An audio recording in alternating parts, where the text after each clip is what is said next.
Ibihe byiza nshuti bakunzi ba Imbaduko TV, iki ni igice cya kabiri cy'inkuru ndende urukundo rwanjye, inkuru y'urukundo, inkuru muzajya mukurikira kuri Imbaduko TV kugera irangiye. Icyo tubasaba mwe mukidukurikira aka kanya mutari musanze mudukurikira no gukanda subscribe kugira ngo ibiganiro byose Imbaduko TV ibategurira bijye bibageraho nta nkomyi. Nahise niyaka Patrick rero maze nsubira inyuma n'amasoni menshi nicara mu ntebe. Mama yakomeje kunyitegereza ajecetse maze arambaza ati Suma bimeze biti iki biri kubera hano? Natekereje akanya maze mbwira mama ndi gusezera Patrick yaratashye. Mama yahise yitegereza Patrick aramusuhuza aramubaza turatashye muhungu wa? Patrick ati yego mama ndatashye. Nasuye mudahari ubu hari aho ngiye. Mama ati ubansuhurize. Patrick ati yego. Ari nako asohoka muri salo agenda. Mama yakomeje kunyitegereza nk'umuntu ufite ibibazo byinshi byo kumbaza, nanjye n'ikimwaro ndahaguruka ntekereza mu cyumba kuryama, ariko nararenga mu muryango winjira mu cyumba mama ati Suma y'umukobwa wanjye. Nanjye ndahindukira ndamureba nti abe mama. Ati mwana wanjye niba hari umukino hagati na Patrick mbabarire mwana wanjye uwureke, kandi urabizi neza uko papa wawe ateye. Yavuze atyo numva ko namaze gufatwa maze ndamubwira nti mama nta kintu kidasanzwe kiri hagati yanjye na Patrick. Mama yaracecetse cyane, nanjye nkomeza guhagarara ku muryango w'icyumba turebana niyoroheje ngo atambonaho ikosa cyangwa akambona nk'umunyacyaha. Mama yahise akomeza mu cyumba cye, ariko mbona ko yatuvumbuye kandi ari kubitekerezaho cyane. Nanjye mpita ngenda ninaga ku buriri nkomeza kwitekereza Patrick wanjye nari maze kwihebera.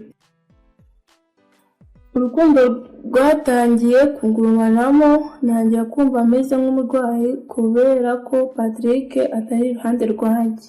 Nari maze gukunda uwo musore kandi twese twari mu kigero cy'imyaka 19. Patrick yari umusore mwiza, yari afite isura nk'iy'abasore b'i Somalia.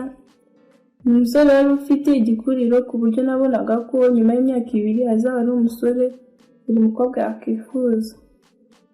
Njye nk'umukobwa wahoraga ubwirwa ko ndi mwiza, njye nk'umukobwa wahoraga yifotora nkareba ikimero cyanjye, nabonaga rwose ninkundana na Patrick tuzavamo couple nziza cyane. Ibyo ni ibitekerezo by'ubwibone byanzagamo, ariko mu buzima busanzwe kwibona no kwirata numvaga ari ibintu biba kure y'umutima wanjye. Ibyo nabitekerezaga ndyamye ndi kureba amafoto muri telefone yari ku gitanda cyanjye. Nahise ntwarwa n'agatotsi ndasinzira, nkanguka mu masaa 10 z'umugoroba. Narabyutse njya muri douche ndoga, maze mvuyeyo nicara akanya ndeba televiziyo. Masaa 9:30 mfata ibyo kurya maze nisubira kuryama. Natangiye kubona message zivuye kuri Patrick anyandikira ambaza amakuru, nanjye mbwira ko atari meza. Nageze ampamagara kuri telefone ambwira amagambo yatumye ndara ntekereza ijoro ryose. Nambwiye ati Sumaya, mfite umukobwa nkunda cyane mu buzima bwanjye, ariko sinzi icyo nakora ngo mwigarurire nk'uwanjye. Sumaya mbabarira umfashe umukobwa mubona. Patrick yavuze atyo umutima wanjye numva urikanze, ndetse ibitekerezo bimbana byinshi. Natekereje akanya maze ndamubaza nti Patrick uwo mukobwa watinye ninde? Patrick yasuhuje umutima maze arambwira ati Sumaya, icyo ngusabye ni kimwe, uzamfashe uko wumva ushoboye, ariko umukobwa mubone. Ntawe mubwiye ubu, ariko vuba uraza kumumenya. Reka turyame ugire ijoro ryiza, twaganiriye cyane. Patrick yakubye telefone ansiga mu gihirahiro gutyo, nsigara nibaza kuri uwo mukobwa yaba yarakunze akamutinya. Ijoro ryose nibyo naraye ntekereza, nta bitotsi nari mfite dore ko nari naryamye ku manywa. Numvaga byanze bikunze Patrick yarankunze kera, akaba yarabuze burya bimbwira. Yari umusore twagendanaga, twasangiraga kabisi n'agahiye, gusa urukundo niko rumera. Ushobora kuba usabana n'umuntu bihagije, ariko gutobora ukamusaba urukundo bikaba ihurizo rikomeye cyane. Natangiye kumwenyura buri kanya mbura ko byanze bikunze ntavunikiye ubusa nkunda Patrick. Nabonye ko aricyo gihe cyo kujya mu rukundo n'umusore ku nshuro yanjye ya mbere. Natangiye kwibuka ukuntu yandwaniye ku ishuri, yibuka ukuntu umunsi mu gitondo twakiranye nkamujyana hejuru, ukuntu nitemye akamfuka urutoki, ukuntu yatetse wenyine akanyabirira ndetse akananamika. Nsanga nta yindi gihamya nkeneye inyemeza ko umwana w'umuhungu yamaze kumfira. Iryo joro ryabaye ry'umunezero, agatotsi kaje kumfata bugiye gucya ndasinzira maze nkanguka mu gatondo. Nasanze papa yaraye aje, ndamuhobera kuko yakundaga gutaha muri weekend gusa, mufasha gutondeka raporo z'akazi yagombaga gutanga kwa mbere, maze birangije njya gutembera no gusura inshuti zanjye, maze mu masaha ya saa sita ngaruka mu rugo. Ngarutse nsanga papa na mama ntabahari, mbona ko bafite aho basohokeye, nanjye nigumira aho mu rugo mba nirebera filime. Mu gihe Gaudence yari amaze kuzana amasorori ku meza, nafashe ikiyiko ndarura, maze birangije numva soneri iravuze, nihute ngira ngo nyingure, ariko nsanga Gaudence yamaze gukingura. Ndebye uwinjiye mbona ni urukundo rwanjye Patrick, mbona yari amaze kwihebera. Yaraje aranyegera twinjira muri salo, ariko mbona afite ibyishimo bidasanzwe, aramobera ahita nsoma ku itama, numva udusenyi twirutse mu maraso yanjye kandi umubiri wose uhita usesura umeze. Narishimye cyane, ariko numva ashatse kumucokoza ngo ambwire umukobwa yakunze, kuko nifuzaga ko yatura izina ryanjye avuga ko ankunda maze tukigirana ikinyenga cy'urukundo. Naramubajije nti Patrick, noneho byageze bite ko murare nk'iyi ntikuzi? Yarandebye araseka aramobera maze aranterura kuko nari mfite ibiro byinshi, ahita ashyira hasi ambwira ati ndumva nishimye cyane uyu munsi. Nanjye ndamubwira ngira yewe twese twishimye.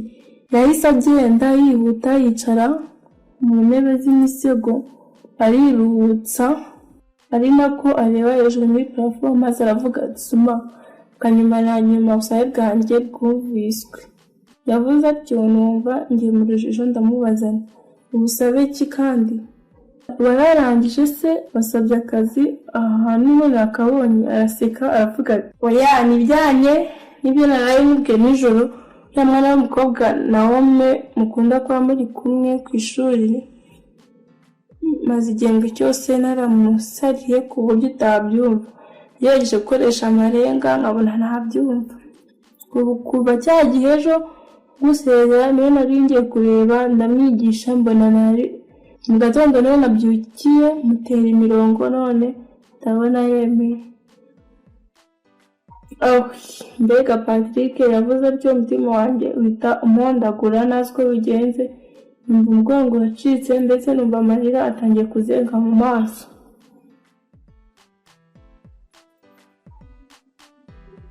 Nese numva umubiri wose ucitse intege, ngira ngo ibyo ndi kumva ni inzozi gusa.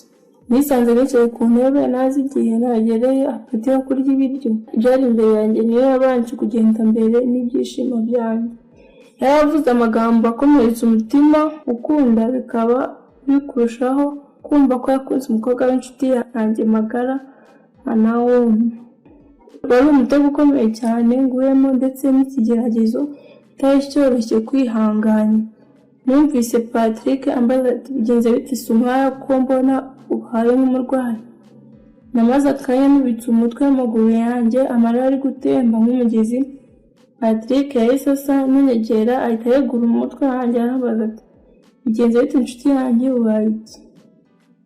Cyangwa ubabajwe n'uko ntigeze mubwira ko nakunze Naome? Namubwiye nti Patrick reka njye kuryama, ndumva umutwe uri kundya cyane, ndumva nameze neza muri aka kanya. Patrick yarababaye amaza niba akwiriye kujya kunzanira imiti, ndamuhakanira. Nta wundi muti wari kumvura uretse we gusa. Nahise mpaguruka muri salo, ibyo biryo mbiseka aho ku meza, nigira mu buriri ndaryama. numvaga mbuze uwanjye, nkumva mbuze ibyiringiro mu buzima bwanjye. Nagendanaga na Patrick ngira ngo anyumvamo, naho we yararaga arota inshuti yanjye twiganaga yitwaga Naomi. Nibazaga ikintu cyatumye mukunda nankundi kikanyobera, kuko hatabaho kwirarira nabonaga ko Naomi murusha uburanga ndetse n'igikundiro. Nibajije impamvu abandi basore bandwanira, ariko Patrick nakunze akaba atarangiriye ibyo byiyumviro. Nakomeje kwiyunikiza ku gitanda, ari nako amarira atemba ku matama yanjye. Ngiye kubona mbona message muri telefone yanjye iraje. Nirebye mbona ibi kuri Patrick, yambwiye ati Suma, iyo gerageze unywe imiti uraza gukira, kandi nizere ko ejo uzaba wakize tukajya ku ishuri. Naramwihoreye kuko ibyo yambwiraga byose numvaga bitamfasheho namba, kuko urukundo nifuzaga rwari rwibera ahandi. Kari agahinda gakomeye mu mutima wanjye, kandi byari bigoye kubyakira. Umusore twagendanye, umusore wanyitangiraga, umusore wansuraga nkagira ngo arankunda, naho yifitiye izindi nzozi. Ubanza yambonaga nka mushiki we, ahubwo kabarenge wari wararenze umurongo. Narasinziriye maze nkoka amasaha ya 2:00, nkanguwe na Godance wari ukinguye urugi. Nahise mbyuka turarira, maze arambaza ati yagenze bite ko wiri uryamye umunsi wose? Ndamubwira nti urumva ntameze neza mu mubiri. Godance yivugiraga make, nta kindi yarengejeho, ahubwo yahise ambwira ati mama na papa bagushaka muri salo. Maze ahita agenda. Navuye mu cyumba nza muri salo, ntungurwa no kubona Patrick akiri mu rugo. Ndabasuhuza, maze mama arambaza ati Sima, mwana wanjye ko mbona wabyimbye amaso, ikibazo ufite ni ikihe? Ndamusubiza nti umutwe wibiri wumva cyane, niyo mpamvu meze. Bahise ambaza niba nanyoye imiti, ndamwemerera nti nanyoye. Patrick nawe yarari koce, yarambaza ati urumva umerewe ute Sima? Ndamubwira nti ndi kumera neza. Yahise ahaguruka arasezera arataha, nanjye mfata ibyo kurya dore ko nari nabwiriwe. Nararyamye ko sinabibura, cyakoze nza gusinzira. Maze gutya nateguye ngo njye ku ishuri, ariko munsi sinagiye kureba Patrick ngo tujyane. Ntabwo byari gukunda kuko papa yanjyanye ku ishuri mu modoka ye. Yeze ku ishuri maze Naomi ambonye araza arampobera, arambwira ati uyu munsi ndumva ari ibyishimo gusa, ndumva ntazi uko merewe. Naramubajije urashaka kuvuga iki? Aransubiza ati njye na Patrick turi mu rukundo sha. Yambwiye gutyo agira ngo ndishima, abona ahubwo isura yanjye irijimye. Namubwiye ngaho nimuryoherwe mu rukundo, nuko mpita nikomereza mu ntebe yanjye nicaragamo. Byamutunguye, yemeza kunkurikira, ambaza ati Suma, ko mbona utishimye ubitewe n'iki? Naramwihoreye, nifatira amakaye yanjye ntangira kwisomera. Ahita agenda ajya mu mwanya yicaragamo. Kanya gato Patrick yarinjiye, maze aragenda agera Naomi, bavuganya akanya gato, maze arasa aranyegera ambaza amakuru. Ndamubwira ngo ni meza. Ambaza impamvu namusize naza njyenyine. Ndamubwira ni nazanye na papa. Ndamubwira gutyo ntujye mu bitabo byanjye mwereka ko ndamwitayeho. Saa yine zarageze dusohotse, njya muri kantine njyenyine, ubundi bitarabagaho kuko njyayo njyenyine. Nabaga ndi kumwe na Patrick. Navuye muri kantine ndi kugenda, numva umuntu afashe akaboko, nkebutse mbona Patrick arambaza ati yagiye muri kantine ukansiga? Ndamusubiza nti wari ubuze, kandi njye mfite note ndi kwandika nshaka kurangiza uyu munsi. Patrick yabonaga ko nahindutse, numvaga ari byiza kubahungira kure bose, kuko kubabona bafatanya agatoki bikanya baganira amagambo y'urukundo hafi yanjye byari kunkomeretsa bikangira umusazi. Nakundaga Patrick byo gupfa. Kuva icyo gihe kongera kugendana nawe byarahagaze. Kwita telefone ye ndabyirinda, kandi ubutumwa bugufi bwose yoherezaga nabwirengagiza. Patrick yarabimenyereye, abona ko namwiyumyeho, nyamara urukundo rwabo rwakuraga mbireba, bakarushaho kuba agati k'inkubirane. Ibyo bintu byaranshenguraga mu mutima wanjye, intimba ikaba igihoraho mu mutima wanjye. Ntabwo aka kanya wowe unyumva wahita ubyumva, ariko namaze igihe kitari gito mfite intimba.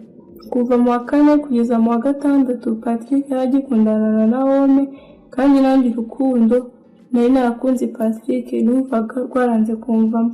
Nari nsigaye meze nk'uwarwaye ihahamuka kuko kubona kunze ari no kuryoshya n'undi muntu numvaga birenze imitekerereze yanjye. Umunsi umwe ari mu gihembwe cya 3 gisoza umwaka 6 Naomi yantumyeho ngo tuganire, maze saa 4 mu gihe cy'akaruhuko tujya inyuma ya class ahantu hari ikigega, maze mutega amatwi ngo numve icyo ambwira. Yarambwiye ati inshuti yanjye ikomeye cyane nagize mu buzima. Umunsi naguhamagaye ngo tuganire ngire icyo mwibariza. Namubwiye teza amatwi yombi. Nawe yarambwiye tumaze igihe kitari gito warahindutse, ubumwe n'ubusabane twari dufitanye ntabwo nyibona kandi nuko utakinyikoza. Ndakureba nkabona ikibazo muri wowe n'ubundi uracyagifite. Tugiye kwinjira mu bizamini bya leta, ndashaka ko byinjiramo utuje. Ngira ikibazo ufite mugire inama. Nasuje umutima maze ndamubwira nawe meze neza cyane nta kibazo na gito mfite. Nawe yarababaye cyane arambwira arahindutse cyane, none usigaye warize kubeshya kandi utarabikoraga. Kuva kera ndakuzi, nzi iyo wishimye uko uba umeze kandi n'ufite ikibazo nzi uko uba umeze. Ngira ikibazo ufite kandi kirahari ndabibona. Numvise ibibazo bye bindambiye ndahaguruka ngo ngende, ariko ankurura akaboko. Ndamubwira nawe ndekura ngende, nakubwiye ko nta kibazo mfite, urashaka ko mvugire ikibazo ndafite? Nawe yarabyanze maze arambwira ati ndakuzi neza wimbeshya inshuti yanjye ufite ikibazo.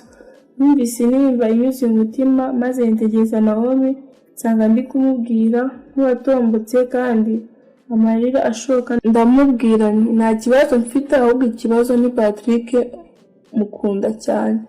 Patrick ndamukunda cyane, maze imyaka 3 yose mukunda kandi numva ari ubuzima bwanjye. Ngaho ndekura ngende, ikibazo mfite urakimenya. Nagiye kurangiza amagambo Naomi yahindutse yarabaye cyane, mbese ameze nk'uwakubiswe n'inkuba. Umubabaro wari wuzuye umutima we ndetse amarira atangira gushoka ku matama ye. Naomi ntiyari yiteze igisubizo kimeze uko.